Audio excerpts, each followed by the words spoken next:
ఈరోజు ఈ పండుగ జరుపుకుంటున్నామంటే, ఈరోజు అంబేద్కర్ జయంతి చేస్తున్నామంటే మనకు అంబేద్కర్ పుణ్యమా అని మనం ఈరోజు ఇలా అంబేద్కర్ గారు అధ్యక్షతన భారత రాజ్యాంగాన్ని రచించారు కాబట్టి ఈరోజు మనం గణతంత్ర దినోత్సవం అనేది జరుపుకుంటాం.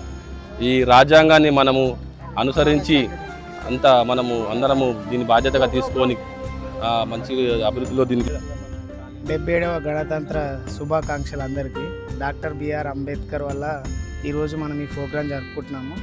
ఇక్కడ ఒక నాయకుడిని పార్లమెంట్ నుండి పంచాయతీ రాజు దాకా మనం ఒక నాయకుడిని ఎంచుకుంటున్నామంటే దానికి కారణం బాబాసాహెబ్ అంబేద్కర్. మన దేశంలో ఇంత స్వేచ్ఛ, స్వాతంత్రం, సమానత్వంతో ఉంటున్నామంటే దానికి కారణం బాబాసాహెబ్ కోసం, రాజకీయాల కోసం వేరే విధంగా దాన్ని మలుచుకుంటారు. ఈరోజు ప్రతి జెండా కార్యక్రమం కూడా అంబేద్కర్ ఫోటో పెట్టి విగ్రహావిష్కరించారు.